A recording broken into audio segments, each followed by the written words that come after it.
Assalamualaikum warahmatullahi wabarakatuh. Bagaimana kabar kalian anak-anak? Sehat? Mudah-mudahan kita selalu mendapatkan perlindungan dari Allah Subhanahu wa Ta'ala. Amin ya Rabbal Alamin. Berjumpa kembali dengan Bu Almanida dari MTS Wahidasin Surabaya. Bu Al akan mengajar kalian untuk belajar mata pelajaran sejarah kebudayaan Islam.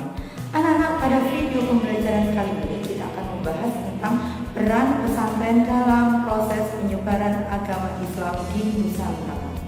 Anak-anak, sebelum kita lanjutkan pembelajaran kita, marilah kita berdoa bersama-sama. Berdoa mulai. A'udzubillahi minasyaitonirrajim. Bismillahirrahmanirrahim. Raditu billahi rabbah wa bil islami dinan wa bi Muhammadin nabiyya wa rasulah. Rabbi zidni ilman warzuqni fahma waj'alni minas sholihin. Oke anak-anak, kalian bisa menyaksikan video pembelajaran berikut ini. Bismillahirrahmanirrahim. Anak-anak, kita telah sampai di bab yang ketiga, peran pesantren dalam penyebaran Islam di Indonesia. Materi ini merupakan materi video SKI kelas 9 masih dengan Bu Almanida. Berikut ini adalah kompetensi dasar yang harus kalian kuasai pada pembelajaran kali ini. Sedangkan ini adalah tujuan pembelajaran.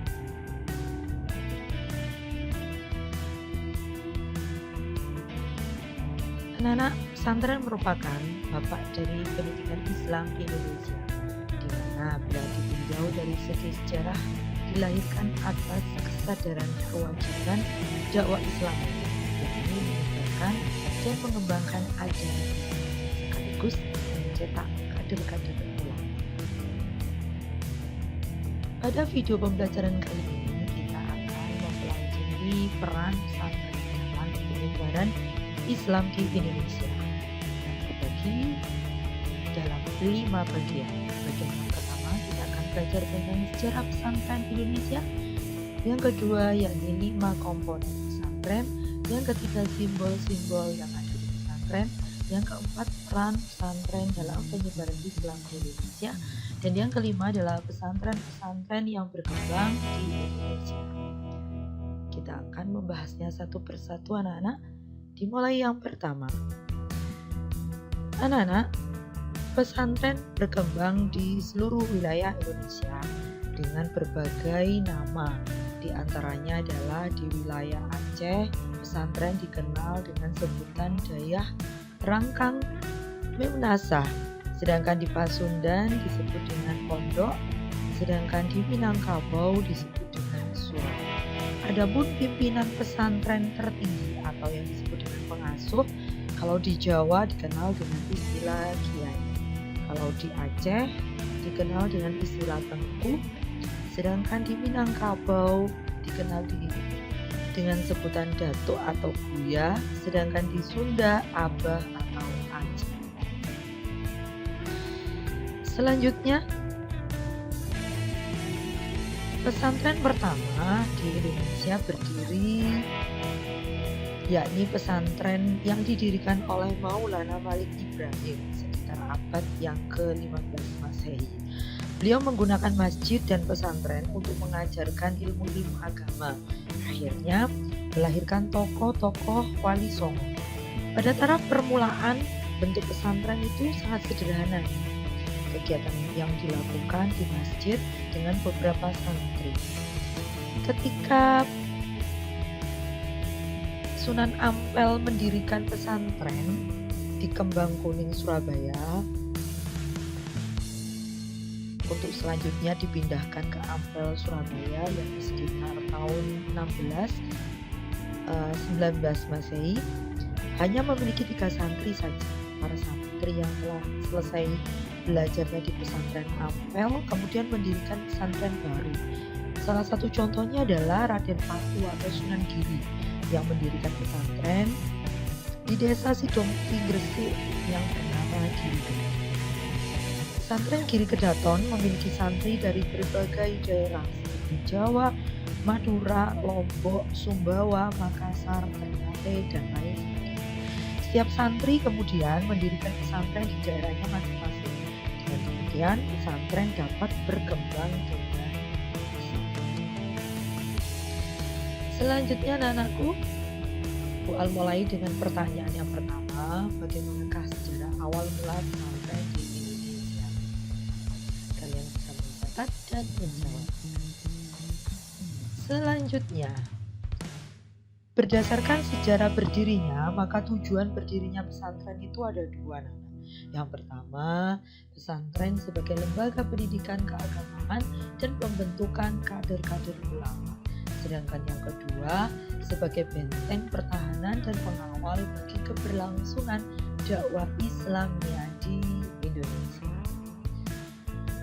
Selanjutnya anak-anak, istilah pondok pesantren itu berasal dari yang pertama, berasal dari bahasa Arab yakni funduk yang berarti ruang tidur atau wisma sederhana. Kalau pondok memang merupakan tempat penampungan sederhana bagi para pelajar yang jauh dari tempat asalnya. Sedangkan kata pesantren berasal dari kata santri yang diimbui awalan pe dan akhiran an, berarti penunjukan tempat, maka artinya adalah tempat para. Sedangkan menurut dari pengertian pesantren diturunkan dari bahasa India, sastri, yang artinya adalah ilmuwan Hindia yang pandai menulis dan mengetahui kitab suci.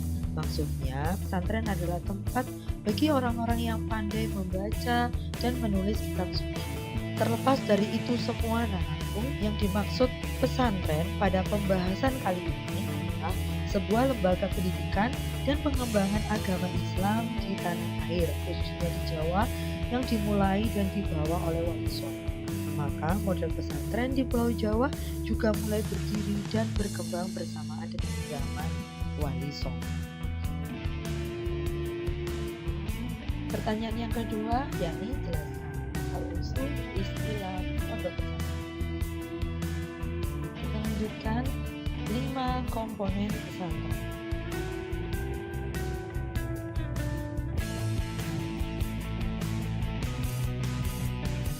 Pondok pesantren merupakan sebuah kompleks pendidikan yang memiliki komponen-komponen antara satu dengan yang lainnya tidak bisa dipisahkan. Apa saja itu anak-anakku? Yang pertama adalah kiai. Kiai merupakan tokoh yang sangat penting dan pokok di pondok pesantren.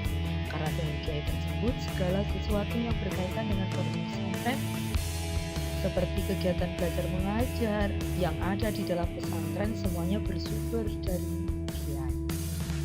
Oleh karena itu, figur kiai sangat menentukan bentuk dan karakteristik pondok pesantren yang digunakan. Selanjutnya yang kedua adalah santri. Santri adalah pelajar yang datang dari berbagai macam daerah.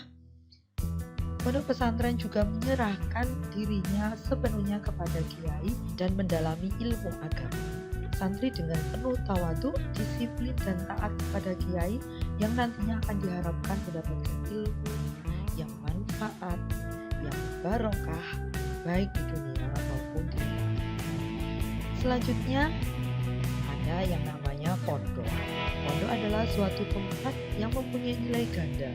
Ini sebagai tempat para santri untuk bertempat tinggal, tempat belajar, dan tempat untuk melatih diri sendiri setiap hari dengan hidup yang sederhana dengan situasi dan kondisi yang demikian itulah nantinya akan mencetak kader-kader baru, figur-figur baru yang pandai dalam mengkaji dan mendalami ilmu agama. Selanjutnya adalah masjid ataupun mushola, yakni suatu tempat yang tak terpisahkan antara kehidupan kiai dan para santri.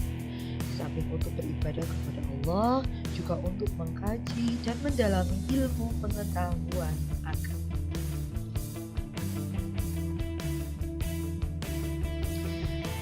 Selanjutnya adalah kitab salaf. Kitab salaf atau disebut dengan kitab kuning merupakan kitab pokok yang diajarkan di lingkungan pondok pesantren. Kitab salaf yang diajarkan ini meliputi pelajaran fikih, akidah, tasawuf, dan lain sebagainya. Dan kesemuanya itu dikarang oleh para ulama salaf yang begitulah anak-anak 5 komponen dari pesantren.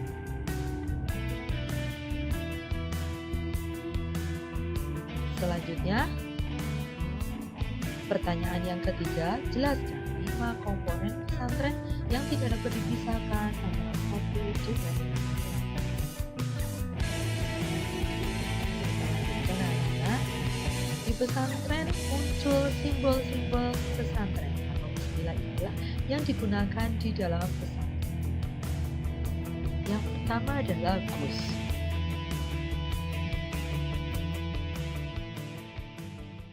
Panggilan Gus adalah singkatan dari Gusti atau Bagus.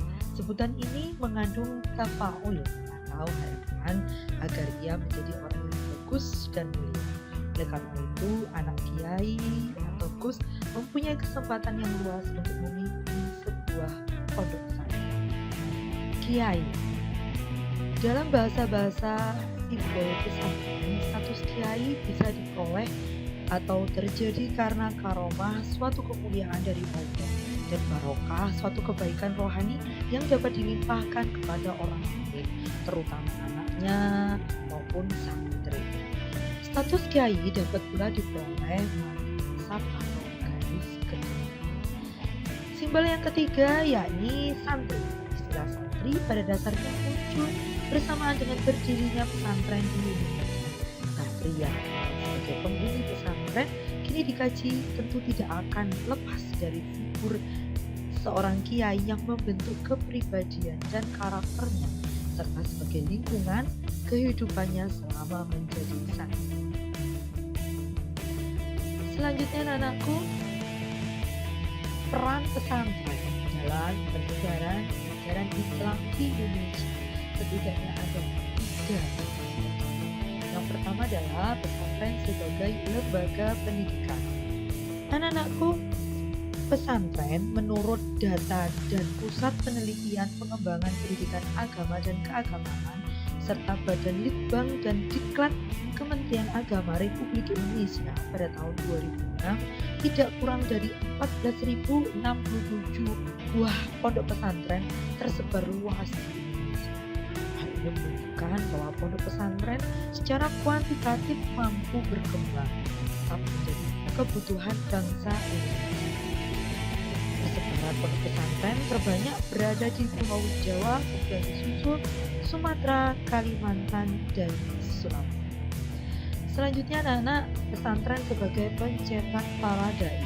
Pesantren juga memiliki peran lain, yakni mencetak para pendakwah atau dai. Sebagian besar dai di Indonesia adalah lulusan dari pesantren. Para dai lulusan pesantren turut serta dalam menyebarkan ajaran-ajaran Islam dengan berbagai cara. Sebagian dari mereka menyebarkan ajaran Islam melalui media sosial, berceramah dari kampung ke kampung, dan lain sebagainya. Cara lain yang dilakukan oleh para dai yakni mendirikan pesantren sehingga banyak pesantren yang tersebar di seluruh wilayah Indonesia. Selanjutnya anak-anakku, pesantren sebagai sarana dakwah. Pendidikan pondok pesantren merupakan serangkaian proses belajar mengajar berasrama yang berlangsung selama 24 jam dengan tujuan menyiapkan secara sadar peranan peserta didik di masa yang akan datang.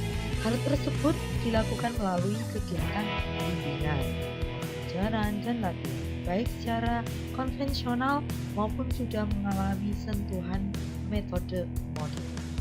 Menurut Agus Sunyoto di dalam buku Atlas Wali Songo, usaha dakwah Islam yang dijalankan Wali Songo melalui pendidikan mengalami proses akulturasi dengan budaya dan agama sebelumnya, sehingga pola dakwah tersebut adalah melalui pengembangan model dukung yang semula merupakan lembaga pendidikan yang diterapkan oleh Hindu-Buddha, serta padepokan yang merupakan lembaga pendidik kapitayan tempat bermukim para santri yang diformat sebagai ajaran Islam menjadi lembaga pondok pesantren. Nah, begitulah anakku peran pesantren dalam proses penyebaran Islam di Indonesia. Selanjutnya, pertanyaan yang keempat, jelaskan peran pesantren di Indonesia. Selanjutnya anak-anakku, ayo kita kenali beberapa pesantren penting yang hingga kini masih tegak berdiri di tanah air kita, yakni Indonesia. Salah satu di antaranya adalah Pondok Pesantren Tegal Sari, Jetis, Ponorogo, Jawa Timur. Pesantren ini didirikan oleh Kiai Ageng Hasan Basri sekitar abad yang ke-18. Ribuan santri yang berasal dari seluruh wilayah Indonesia, banyak lahir santrinya yang terpilih adalah Pakubuwono yang kedua yang merupakan penguasa kerajaan Kertajaya. Raden Ngabei Ronggowarsito, yakni seorang pujangga Jawa yang masyhur, serta tokoh pergerakan nasional Hos Cokro Aminoto merupakan santri dari Pondok Pesantren Tegal Sari, Jetis, Ponorogo. Selanjutnya ada Pondok Pesantren Sidogiri. Pesantren ini didirikan pada tahun 1718. Pendirinya adalah Sayyid Sulaiman yang secara silsilah masih bersambung sampai ke Rasulullah. Pada awalnya Sidogiri adalah area hutan yang belum terjamah manusia di Pasuruan, Jawa Timur. Sayyid Sulaiman dengan dibantu santri sekaligus menantunya, yakni Kiai Aminullah, melakukan beberapa selama 4 hari untuk mendirikan pondok pesantren Sidogiri. Selanjutnya adalah Pondok Tremas. Pondok ini didirikan oleh Kiai Haji Abdul Manan sekitar tahun 1830 setelah menyelesaikan masa belajarnya di Pondok Tegal Sari, Ponorogo. Awalnya pondok ini berada di daerah Semanten, yakni sekitar 2 km arah utara dari kota Paci. Selanjutnya anak-anakku, Pondok Pesantren Darul Ulum Banyuanyar.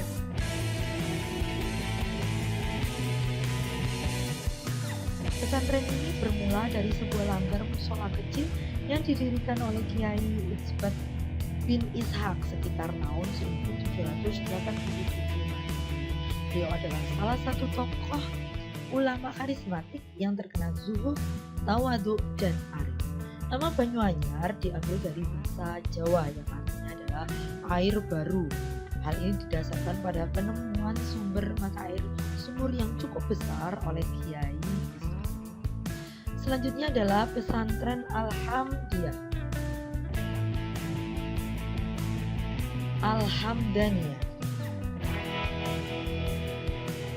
yakni pesantren yang didirikan oleh Kiai Haji Hamdan pada tahun 1780 yang mempunyai lokasi di Desa Siwalan Panji, Kuduran, Sidoarjo, Jawa Timur. Pondok pesantren ini memiliki bentuk bangunan yang masih asli dan unik, yakni berdinding anyaman bambu dan diberi jendela pada setiap kamar. Bangunan asrama santri disangga dengan kaki-kaki beton sehingga membuatnya tampak seperti rumah joglo. Pondok pesantren ini telah banyak melahirkan ulama-ulama terkenal. Salah satu adalah pendiri Nahdlatul Ulama, yakni Kiai Hasyim. Nah, anak-anak, jadi pertanyaan yang kelima, sebutkan dan jelaskan perkembangan pesantren. Anak-anak, mungkin itu saja yang bisa buat pada video pembelajaran kali ini. Dari Bual, selamat belajar. Bagaimana anak-anak? Setelah kalian menyaksikan video pembelajaran tadi, apakah kalian sudah bisa memahaminya? Alhamdulillah, mudah-mudahan kalian bisa memahami apa yang sudah kalian pelajari bersama. Anak-anak, mungkin itu saja yang bisa Tuhan sampaikan pada video pembelajaran kali ini. Mudah-mudahan kalian bisa mengambil manfaatnya. Untuk penutup, marilah kita berdoa bersama-sama. Berdoa mulai. A'udzubillahi minasyaitonirrajim. Bismillahirrahmanirrahim. Allahumma inni astaghfiruka ma 'allamtanihi fardudhu ilayya inda hajati wa la tansanihi ya rabbal alamin. Akhiru kalam, wabillahi taufiq wal hidayah war ridha wal inayah. Wassalamualaikum warahmatullahi wabarakatuh.